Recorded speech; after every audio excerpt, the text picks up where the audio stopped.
Hai hai hai. Selamat datang kembali di channel Min Donghua. Kali ini kita akan melanjutkan cerita Donghua, Battle Troop di Heaven. Nggak pakai lama lagi, langsung aja kita ke ceritanya. Check it out. Namun, meskipun Yongdong bukanlah salah satu pengontrolnya, tapi seharusnya identitas di klan Jimmy-nya tidaklah sederhana. Karena pengembalian yang aktif adalah itu menjadi keraguan terbesar bagi Xiaoyan. Namun jika Yongdong tidak bisa menjelaskan tujuannya setelah pergi dari sini, Xiaoyan juga akan membiarkan Yongdong berada di sisinya. Bagaimanapun, kekuatan tubuh dewa asli yang ditempati Yongdong tidak lagi memiliki nilai apapun bagi Xiaoyan. Jadi dia tentu saja tidak akan melakukan hal seperti membakar jembatan melintasi sungai. Hanya saja, jika Yongdong mengaku apa tujuannya kepada Xiaoyan, setidaknya Xiaoyan akan membantunya pulih menjadi dewa asli bintang 8. Namun saat ini di sisi lain, apa yang Xiaoyan tidak tahu adalah sekarang Tianxun dan Nengyo yang awalnya dibunuh oleh Xiaoyan sebenarnya tidak mati. Karena keduanya sekarang telah dibangkitkan lagi oleh sosok jubah hitam dan telah membentuk tubuhnya kembali. Hanya saja sekarang, Tianxun dan Nengyo juga mematuhi perintah sosok jubah hitam agar mereka tidak memprovokasi Xiaoyan lagi. Karena dengan kekuatan Xiaoyan saat ini, bahkan jika keduanya bergabung untuk bertarung dengan Xiaoyan, mereka bukan lagi lawan Xiaoyan. Jadi mereka hanya fokus mencari kelompok orang yang memiliki token kuno Dewa Iblis Abadi.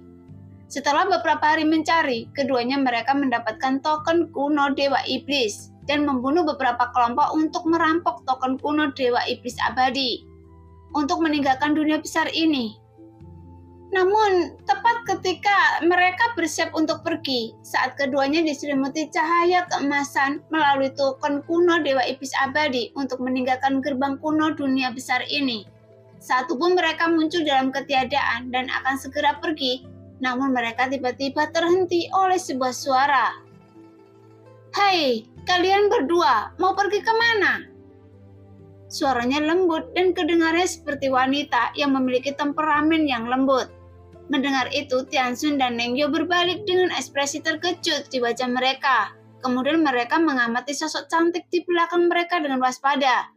Karena sebelumnya mereka tidak melihat ada orang yang mendekat sama sekali. "Gulungan!"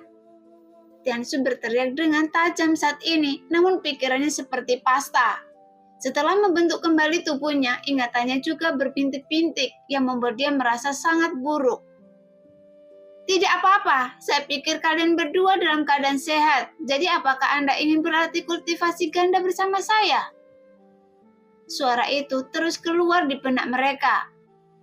Tidak, ini seharusnya disebut Sanxiu." Saat Tianxun dan Nengyo mendengar ini, tiba-tiba pandangan aneh muncul di matanya. Mereka telah melihat lebih dekat. Saat itu mereka melihat seorang wanita cantik berdiri di depan mereka, dengan alis seperti Dai, matanya yang besar dan indah berkilauan dengan lincah. Ditambah gaun panjang tipis yang memelilit tubuhnya, sehingga terlihat cukup elegan dan cantik. Hanya saja keduanya bahkan tidak bisa membayangkan apa yang baru saja wanita ini katakan yang keluar dari mulut kecil berwarna merah muda ini. "Jangan berbicara omong kosong, cepat pergi. Jika tidak, jangan salahkan saya karena kejam." Tianxu merasa seperti dia mengalami sakit kepala yang hebat, jadi dia berteriak dengan marah. Bahkan jika Nengyo tidak berada di sana, dia mungkin akan bertanya-tanya apakah dia sedang berhalusinasi. "Dua bersaudara, apakah Anda berpikir saya sedang bercanda?" Segera suara lembut dan lembut itu datang perlahan, dan mata wanita cantik ini yang indah menatap Tianxun dan Nengyo, seperti serigala yang menemukan mangsanya, yang membuat cahaya aneh terpancar dari sorot mata Tianxun dan Nengyo. Tiba-tiba rasanya seperti melihat orang gila. "Ayo pergi!" Jelas Nengyo juga merasakan hal yang sama, jadi dia segera berteriak pelan. Setelah mengatakan itu, mereka berdua mengabaikan wanita di depan mereka untuk menarik diri dan pergi. Namun saat mereka berbalik, tiba-tiba segala sesuatu di sekitar mereka berubah seketika. Kemudian dunia di depan mata mereka berubah menjadi warna merah muda. Lupakan saja, jika kalian tidak bisa menghancurkannya, kalian tidak bisa pergi. Jadi bagaimana? Lagi pula saya masih bisa menang melawan kalian berdua, kata wanita cantik itu perlahan. Benar itu, Nengyo dan Tianxun juga tercengang. Bahkan tepat ketika mereka berbalik baru saja, mereka melihat sosok yang menjulang di antara alang-alang merah muda dengan tubuh telanjang. Hah? Mata Tianxun dan Nengyo berangsur-angsur dipenuhi warna merah jambu. Jadi hanya dua kata yang bisa digambarkan oleh keduanya. Mereka benar-benar tenggelam di lautan alang-alang merah muda ini. Kemudian di bawah naungan alang-alang ini hanya bisa terdengar suara erangan yang datang dan pergi. Hai, jangan lari, ini belum selesai, Tuan. Apakah tidak mungkin kalian sudah tak mampu? Ayo, tidak masalah, saya punya ramuan di sini. Lagi pula ini baru saja dimulai. Cepat kalian berdua bersatu. Jelas, Tianxun dan Nengyo mungkin belum pernah mengalami perasaan seperti itu. Tapi meskipun bagi mereka ini sangat menyenangkan, namun setelah beberapa lama mereka merasa takut karena keduanya juga sadar dari waktu ke waktu. Meskipun mereka juga terkadang bingung, jadi mereka ingin melarikan diri, hanya saja mereka tidak dapat melarikan diri sama sekali. Sangat nyaman, ini memang sangat nyaman, kata Tianxun dan Nengyo perlahan, namun mereka tidak tahu sudah berapa lama waktu berlalu seperti ini. Sekarang Tianxun dan Nengyo mengambang dalam ketiadaan. Hanya saja tidak ada satupun pakaian yang tergantung di tubuhnya. Tapi mereka terlihat sangat pucat dan tidak terlihat berdarah sama sekali di wajahnya. Jika bukan karena dada wanita ini naik turun, mungkin mereka benar-benar mengira sudah mati. Setelah sekian lama waktu berlalu, baru pada saat itulah mereka berdua akhirnya terbangun dari kebingungan mereka. Karena mereka merasa energi dan darah di tubuh mereka telah terkuras habis. Kemudian mereka segera melihat sekeliling lagi dan sebuah bayangan wanita cantik di depan mereka sudah menghilang. Jadi apa yang mereka alami sepertinya mereka sedang bermimpi. Sampai mereka mengangkat tubuhnya untuk melihat sekeliling dengan mata waspada. Segera mata mereka tiba-tiba membeku karena pada titik ini mereka sangat yakin bahwa adegan berapi-api yang baru saja terjadi bukanlah sebuah fantasi. Namun karena jarak mereka sekarang tidak jauh dari kompas sebelumnya, mereka melihat di antara sosok yang duduk bersila di kompas. Ada bayangan sosok wanita yang sangat indah yang sebelumnya berkultivasi ganda dengan mereka. Jadi pada saat ini, mereka berdua saling memandang. Namun sosok cantik di kompas itu malah mengangkat wajah cantiknya dan tersenyum menyanjung pada mereka berdua. Ayo cepat lari! Tianxun dan Nengyo berteriak dengan terkejut, bahkan tanpa memperdulikan semuanya. Mereka berdua dengan sangat cepat meninggalkan tempat itu karena malu. Tepat ketika melihat kedua orang itu melarikan diri dari tempat itu dengan tergesa-gesa, sosok wanita cantik yang ada di kompas mengeluarkan suara terkekeh yang seperti lonceng perak. Tidak tahu kenapa, semua yang ada di pikiran saya adalah dia. Sayang sekali, saya tidak menyangka dia tidak bisa melakukannya. Namun tidak masalah karena dia tidak menyukai avatar saya ini. Jika saya datang ke sini sendiri, saya pasti akan bisa menangkapnya. Memikirkan hal ini, senyuman di wajah wanita cantik itu menjadi lebih cerah.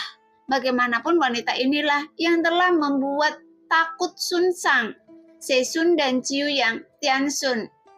Adapun nama asli dari wanita ini adalah Lang De. Pada saat ini di Istana Shu, masih banyak orang kuat yang telah terperangkap berkumpul di tempat ini. Dan mereka sedang menunggu kebangkitan penguasa Istana Shu. Lagi pula, semua orang ingin membunuh penguasa istana untuk mendapatkan segel emas. Jadi kebanyakan orang kuat ada di sini.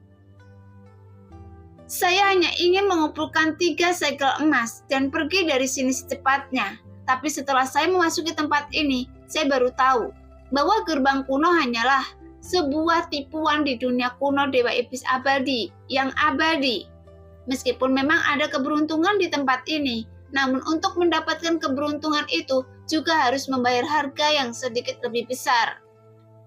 Jadi mereka, kekuatan saya masih lemah, maka saya akan terjebak di sini untuk waktu yang lama. Tempat ini terlalu berbahaya dan kita juga telah kehilangan sebagian orang dari kelompok kita di sini. Jadi setelah mendapatkan segel istana Shu, ayo cepat pergi dari sini secepat mungkin. Sekarang di luar istana Shu ada banyak sosok yang tersebar dan orang-orang ini juga pernah bertemu kelompok Xiaoyan sekali sebelumnya. Karena klan Yang Hua lah yang mengejar si Xiao sebelumnya. Sekarang Yang Hongshuan masih berdiri di udara sambil memegang trisula di tangannya, sehingga dengan kemunculan jelas mengejutkan semua orang di sini, karena dia langsung melompat ke depan antrian. Namun Yang Hongshuan masih tampak bangga dengan ekspresi yang meremehkan. Seolah-olah seperti dia sangat percaya diri dan pasti akan menang jika dia melawan semua orang yang ada di sini. Sepertinya orang-orang ini di depan matanya, mereka semua tidak layak untuk disebutkan, atau keluarga kecil mereka seperti sampah. Saya tidak berani memprovokasi mereka yang dari klan Yang Hua. Pada saat ini terdengar suara angin bertiup kencang yang membuat Yang Hongshuan tiba-tiba membuka matanya dan memandang ke arah sumber suara tersebut. Kemudian dia hanya bisa melihat beberapa bintik hitam yang perlahan membesar dan berubah menjadi beberapa sosok yang bergegas menuju istana Shu. Jelas sosok-sosok ini tidak lain adalah Xiaoyan yang datang ke sini dan diikuti Zhonggu dan yang lainnya di belakang Xiaoyan. Bahkan dengan dipimpin oleh Xiaoyan, mereka bahkan tidak melihat ke arah Yang Hongshuan. Sebaliknya, mereka langsung mengunci istana Shu. Berapa lama sampai kebangkitan penguasa istana? Setelah Xiaoyan dan yang lainnya tiba, dia langsung berdiri tidak jauh dari Yang Hongshuan dan tiba-tiba membuka mulutnya untuk bertanya. Nah, demikianlah cerita hari ini. Terima kasih yang sudah menonton video Min sampai selesai. Sampai jumpa di video selanjutnya. Bye-bye.